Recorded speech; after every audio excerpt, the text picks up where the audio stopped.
June 1967, Central Highlands. The day they started calling that hill Crimson. It didn't have a name yet. It was just a piece of bad ground near Dak To, smoking and screaming under somebody else's artillery. We were already on it when the Huey came in. 10 of us left upright, 3 down and bleeding, and more noise than air in our lungs. The jungle had been shaved off the slope by shells and rockets. What was left was red mud, broken trees, and men trying to be smaller than bullets. I remember my world had shrunk to a medic bag and 2 sets of hands I couldn't fix. Rodriguez was face down near a burned stump, legs kicking in slow circles like he was trying to swim out of the ground. Harris lay 10 meters past him, staring at the sky with his helmet pushed halfway off, his chest jerking in little jumps every time a round snapped overhead. I was halfway between them, feeling like a bad choice given arms and boots. "Doc! Doc!" Sergeant Miller's voice came from somewhere behind a rock that used to be a tree. "Bird inbound! Get 'em ready to move!" I didn't look back. Every time you looked back on that slope, you saw somebody new go down. I checked Rodriguez's tourniquet. Too much blood, not enough time. Then crawled toward Harris through dirt that smelled like iron and burnt plastic. Rounds chewed up the mud just above my elbows, throwing grit into my teeth. Somebody's M16 was on rock and roll somewhere to my left, screaming without taking a breath. Then I heard it. That sound all of us learned to love and hate at the same time. Huey rotors, low and angry, chopping the hot air. The kind of sound that meant maybe you were going home. Or maybe you were just giving the enemy a bigger target. I risked a glance. The bird came in from the south, nose dipped, skids hunting for a patch of ground that wouldn't bucket into pieces. It had red dirt already smudged along the belly and smoke stains on the tail boom, like it had been in 3 other bad ideas before this one. The door gun on my side came into view first, M60 hanging out on its bungee, barrel black and tired. And behind it, him, Thomas. I didn't know his name yet. To me, he was just another kid on another gun.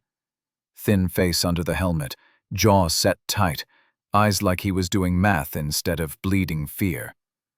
While the pilots danced the bird into that madness, he was already laying down a curtain.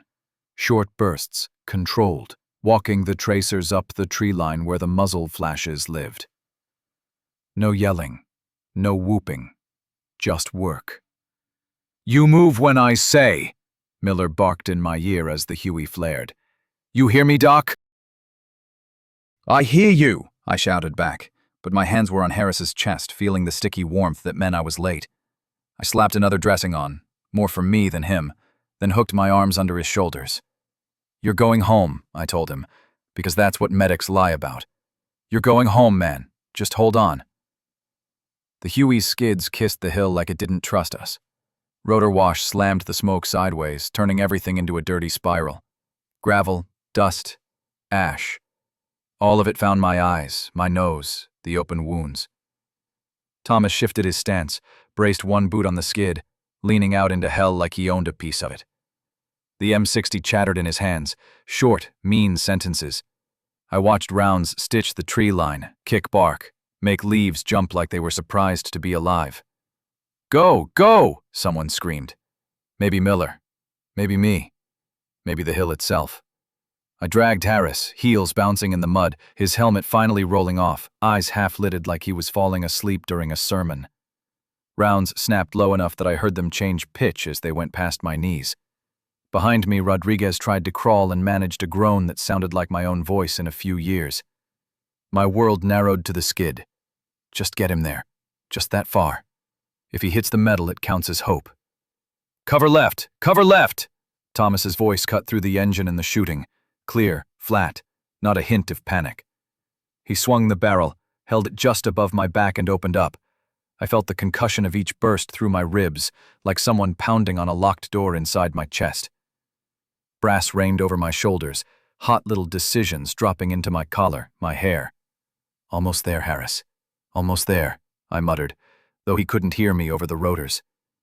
I got his shoulders to the skid, pushed like I was trying to shove the whole helicopter uphill. Hands reached down. I think one was Thomas's. Gloved fingers snagging Harris's web gear and hauling. Then the hill answered. Mortar thumps.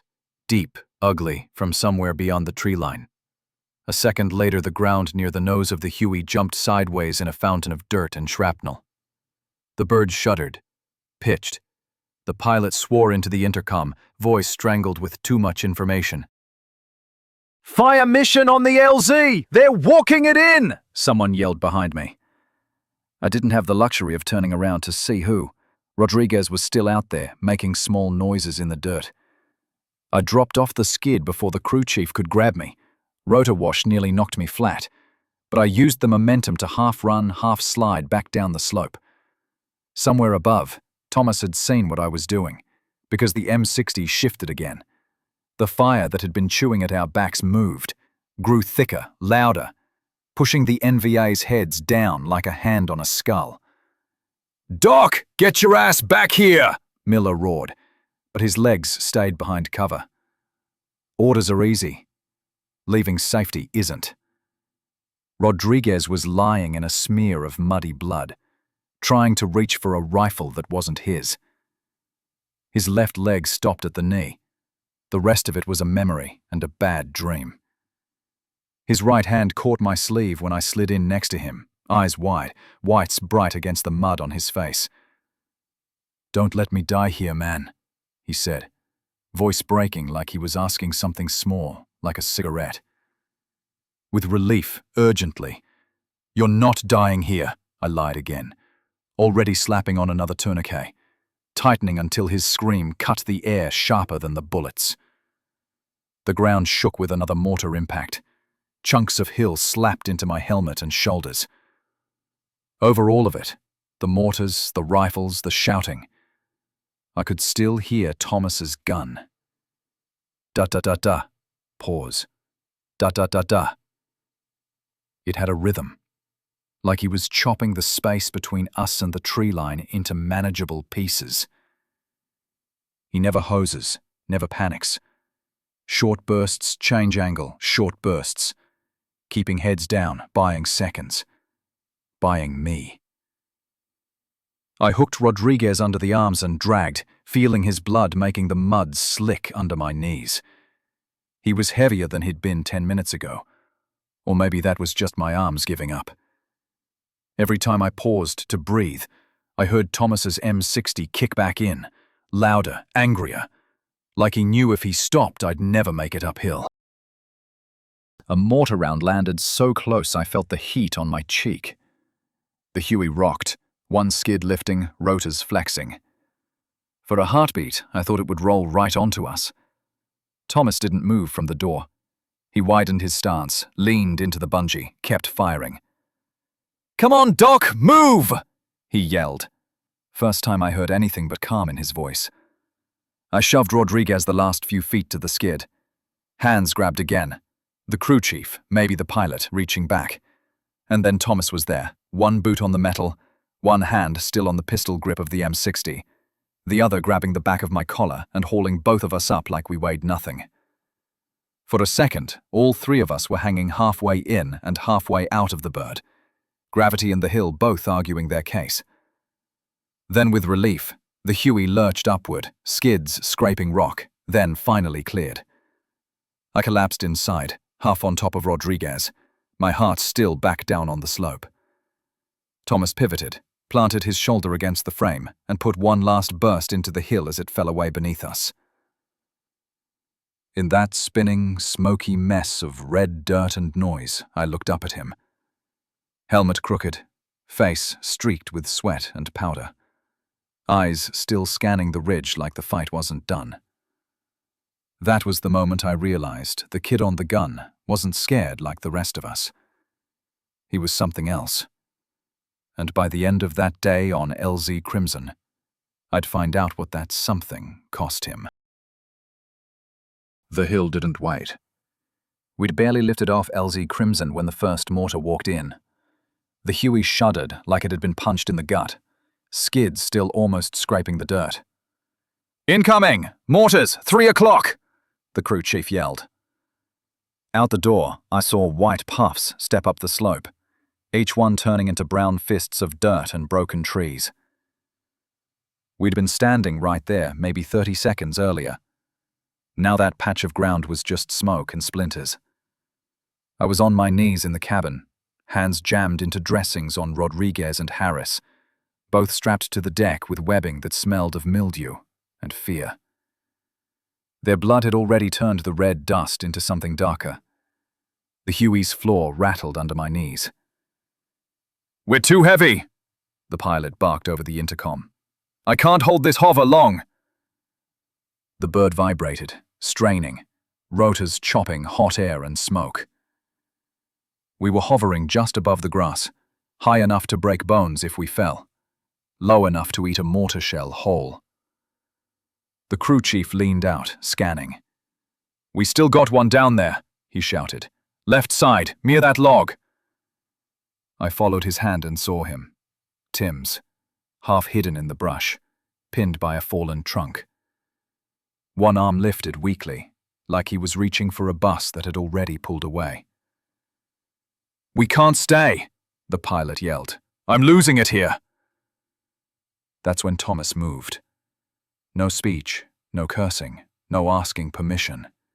He just unclipped, stepped past me, and dropped off the skid into the red dust like he was stepping onto a sidewalk.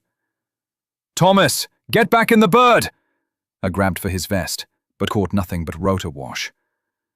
The crew chief swung the M60 out and opened up on the tree line, tracers slicing the jungle. The Huey rocked with every burst. Hot brass bounced off my forearms, stinging. Through the smoke I saw Thomas, low and fast, running that half-crouch that says you know exactly how short a man can get. Mortars thumped closer, showering him with dirt.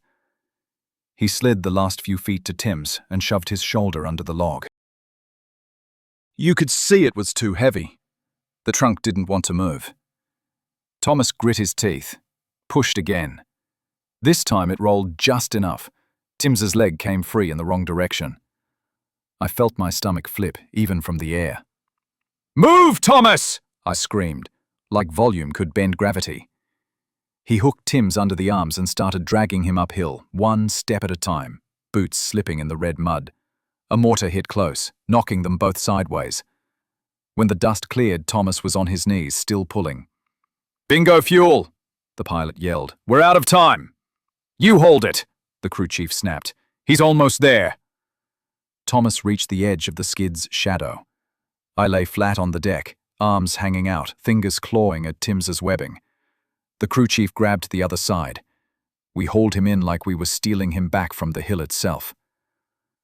For a second, Thomas was alone in the open, chest heaving, hands empty.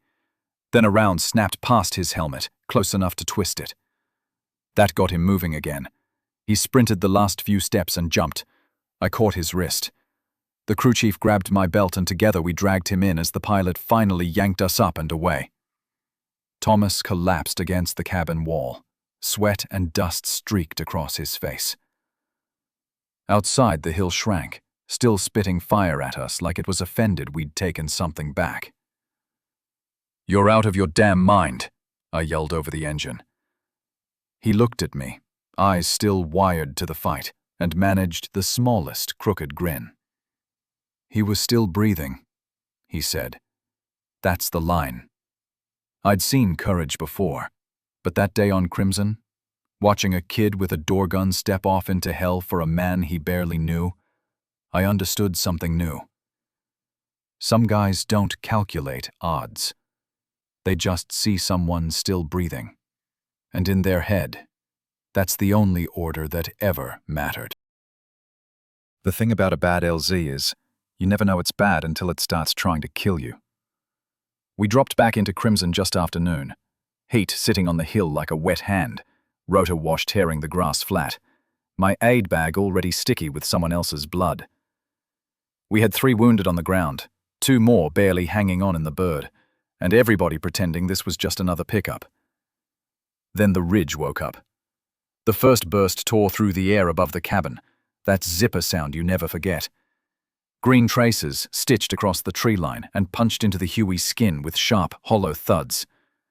Somebody yelled, somebody prayed, somebody laughed because they were scared. All of it blended into that same high, cracked note of men realizing the world has teeth. "Taking heavy fire, we got seconds here," the pilot barked over the intercom, voice climbing. In the middle of that mess, Thomas was steady. Feet planted in the door, M60 braced. He was all short, controlled bursts, 3-round, 5-round strings, walking his traces up the slope. No panic squeeze, no spraying. You could hear the training in it. You could hear the decision. I jumped out as soon as the skid kissed dirt, hunched over, counting on luck and speed. One man with a belly wound lay closest, eyes too big for his face. I slapped a dressing on, rolled him, started dragging. Rounds smacked the ground around us, throwing dust and chips of rock into my teeth. "Doc, hurry the hell up!" someone screamed from the bird. I got the first guy to the skid, hands yanking him inside. I turned back and saw 2 more still out there, one crawling, one motionless. Between them and us was open dirt and flying lead. Thomas saw them too. He didn't say anything. He just stepped out of the relative safety of the door, boots hitting the hillside hard, and moved past me toward the wounded like he was walking across a parking lot, not a killing field. "Thomas, get back on the bird!" I yelled. "Not leaving him!" he snapped, not even looking at me, just dropping behind a blown-over log and raking the ridge with fire. The NVA fire shifted toward him like someone had flipped a switch. You could see it. The traces bent, converging on that one patch of dirt where he lay. He didn't flinch. He rode the trigger, cutting into muzzle flashes, forcing them to keep their heads down. "10 seconds and we're gone!" the pilot yelled. "We stay and we're scrap!" 10 seconds. I ran again. Low, fast, lungs burning, back waiting for the punch that might never come. I hooked my arm under the armpit of the crawling man and dragged, boots slipping in wet clay, my heart beating loud enough to drown the gunfire. His blood made a dark line behind us, mixing with the red dirt. We hit the skid. Hands grabbed him, pulled him in. One of the wounded clamped a bloody hand on my sleeve. "Doc, don't go back out," he whispered. "You can't fix dead." I stared past him at the last shape on the ground, and at Thomas, still behind that log, firing like his life didn't matter as much as ours. "Thomas, that's it! We're lifting!" I screamed. He glanced back once, just once. No big wave, no movie speech, just a quick look that said he'd heard me, and he'd made his choice. Then he rose a little higher behind the log, more exposed, and poured another long burst into the ridge to cover us. "Pull pitch! Go!" the crew chief yelled. The Huey clawed up, rotors biting at dirty air, the ground dropping away. From the open door I saw him shrink under us, helmet, flak, that hunched silhouette behind the log, alone in a storm of traces. The hillside flashed around him like someone was taking angry photographs. Then the smoke shifted. The bird banked, and the angle took him out of my sight. All that was left was the echo of his gun, fading under the sound of our own rotors. When we pulled away from landing zone Crimson, there was one thing left standing between our wounded and the men trying to finish them. It wasn't sandbags. It wasn't armor. It was a kid named Thomas, holding the line with his body and a gun. Under the last sentence. We weren't supposed to go back. That's what the pilot kept saying as we circled away from LZ Crimson, the hillside shrinking under us in a haze of smoke and traces. "That zone is cooked," he snapped over the intercom. "We go back in, we don't come back out." On the cabin floor, the wounded lay in a row of torn uniforms and IV bags. One kid with a bandaged chest grabbed my sleeve. "Doc, that gunner, Thomas, he still down there?" I looked toward the open door, where the jungle was just a blur. "Yeah," I said. He is. The crew chief leaned into the cockpit, voice cracking. Sir, he stayed so we could lift. We owe him another pass.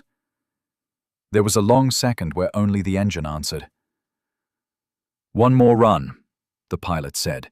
30 seconds on the ground. After that, you're hitchhiking home. We banked hard, dropping back toward the hill. Smoke boiled up from the tree line. You could see muzzle flashes all along the ridge, tiny, angry stars. The radio was full of people yelling over each other, nobody really in charge anymore. As we flared in, I saw him, Thomas, still behind that same fallen log, dust and smoke all around him. Firing short, controlled bursts, like he was back on a training range and not standing in the mouth of hell. One arm hung weird, hit already, but he kept the gun talking. RPG smoke streaked past the nose. The Huey slammed into the ground so hard my teeth clicked. You got 30 seconds! Go, go, go! The pilot barked. I didn't wait. I jumped, hit the dirt, rolled and crawled, aid bag dragging behind me. The air was all heat and metal and the taste of old pennies. Thomas glanced over as I slid in beside him. You're supposed to be on that bird, Doc. So are you, I said. We're leaving. He jerked his chin toward a dark shape a few feet away, a grunt half buried in grass trying to move. Grab him, Thomas said. I'll keep their heads down. I low-crawled to the wounded man, got my hands under his harness and started dragging. He groaned once, then went limp. No time to check why, I just pulled. Behind me, Thomas hammered rounds up at the ridge. The NVA answered with everything they had. Dirt spat in my face. A round chewed bark off the log by his head. We reached the skid. Hands grabbed the wounded and hauled him in. I turned right back around. Thomas was closer now, dragging himself with his boots, one knee leaving a dark smear in the clay. He'd switched to his rifle, firing one-handed. Bird's not staying, he yelled. Get on! Not without you! I grabbed his harness, tried to pull him. He shoved his rifle into my chest. You can still fix people, he said. I can still shoot. Don't waste the wrong one. Behind us, the crew chief started counting. 10 seconds! We're lifting in 10! I tried again. He twisted away with a strength that didn't make sense in a man that shot up. Get him home, Doc. That's your job. He pushed me toward the skid. I stumbled back, grabbed the edge. Someone yanked me inside. Thomas rolled to the side of the log, brought his rifle up again toward the ridge. That's when I saw it. A small, dark shape arcing through the smoke. A grenade. It hit near his boots and bounced once. There wasn't time to shout anything that mattered. He looked down, then back up toward us, just for a heartbeat. He didn't dive away. He leaned in, trying to get one more burst out. One more strip of cover for the bird lifting off. The blast punched the air out of the world. White flash, red dust, fragments flicking off the skid. When the smoke thinned, the log was there. The crater was there. Thomas wasn't. As the Huey clawed back into the sky, leaving the hill shrinking behind us, one thought buried itself deeper than any piece of shrapnel. Thomas didn't fall back. He held the line until there was nothing left of him to hold it. They flew us back to Dak To in a blur of rotor wash and morphine. The wounded moaned, the metal rattled, and nobody said Thomas's name over the intercom.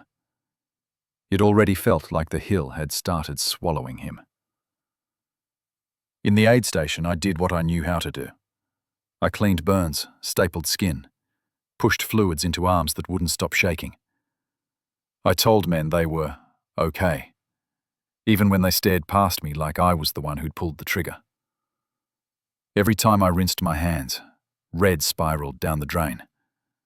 And in that whirlpool, I kept seeing Thomas leaning out of the Huey, grinning into the tracer fire. That night, the captain called me into a canvas tent that smelled like cigarettes and bad coffee.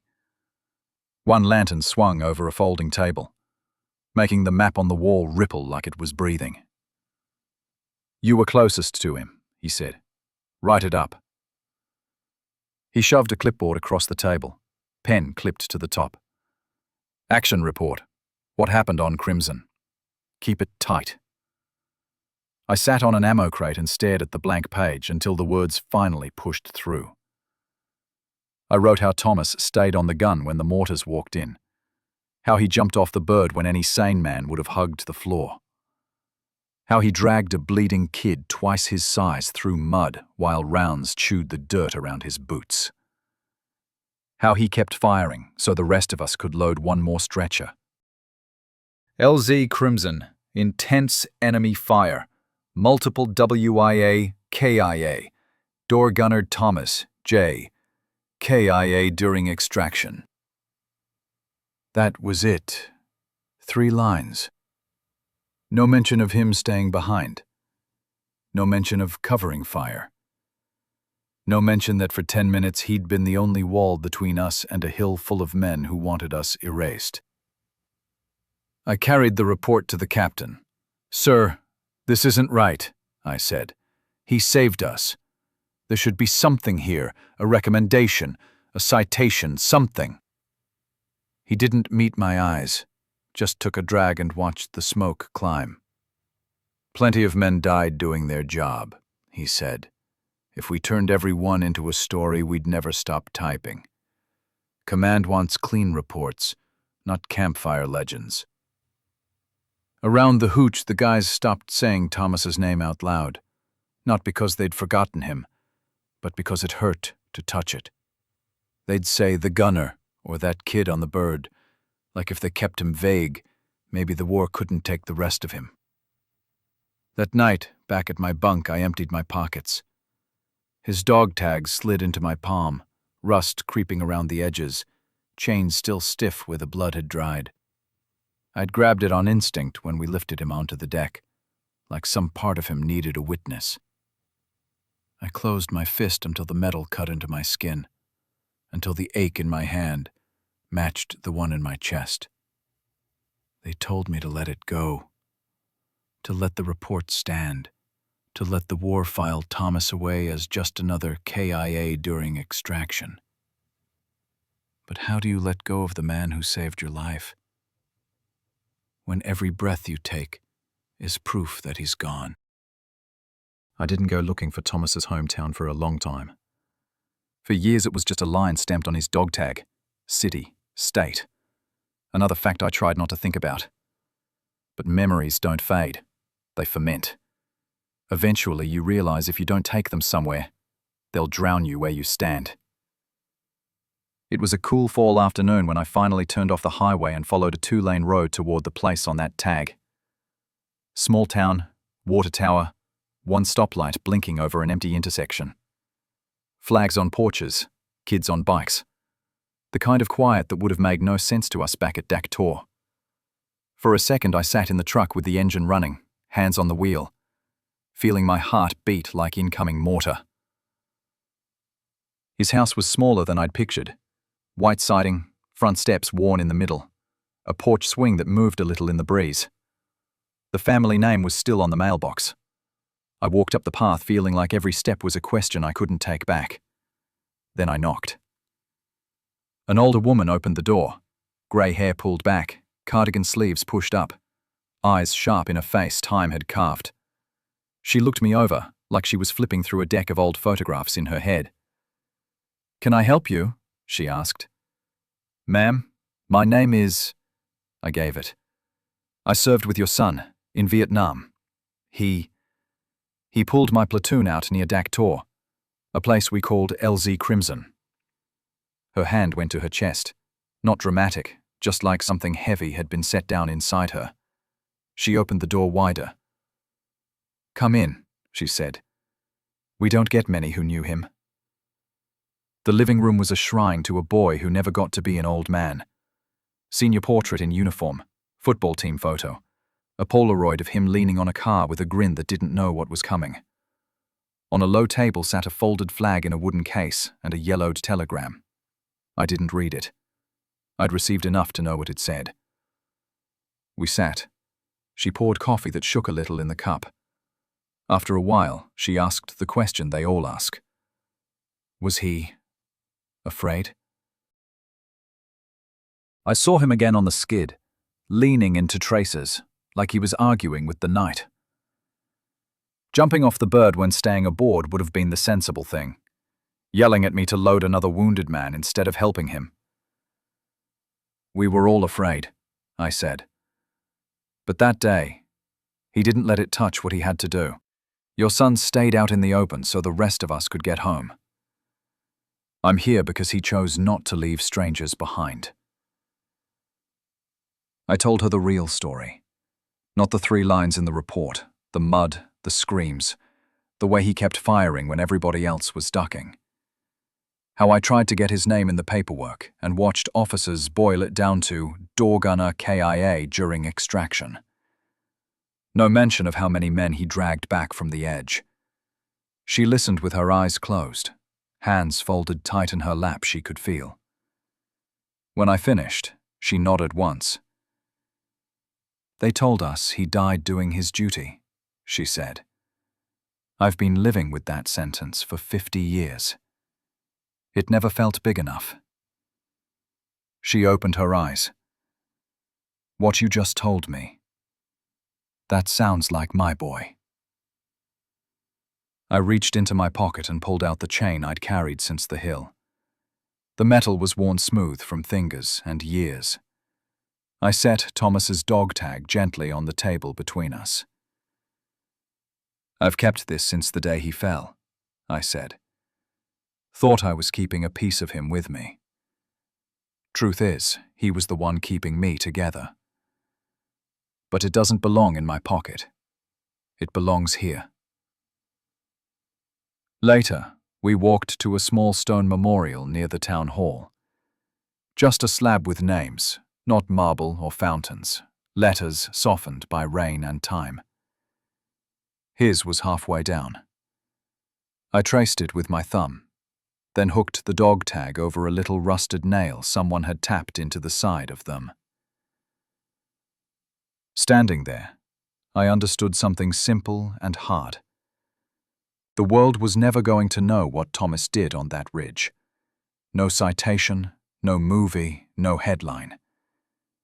Just a name on a stone, a tag on a nail, and a handful of men still breathing because he stayed where no one else would.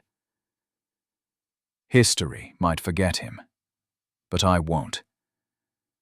Every time I tell this story, he's still on that gun, holding the line. If you've made it this far, thank you. These stories take time to tell, and even longer to understand. You've just walked through the memories of men who were never supposed to be remembered. If their voices meant something to you, if even one line stayed behind when the sound faded, don't let it disappear. Give this video a like, share it with someone who still believes history belongs to the living, and subscribe to our channel so you don't miss the next story. Every episode here is another page, another life, another truth pulled out of the smoke. Drop a comment too, not for the algorithm, but for the conversation. Tell me what you felt, or what you remember hearing from your own fathers, grandfathers, uncles, or friends. That's how these memories stay alive. Subscribe, stay with us, and let's keep turning the pages together.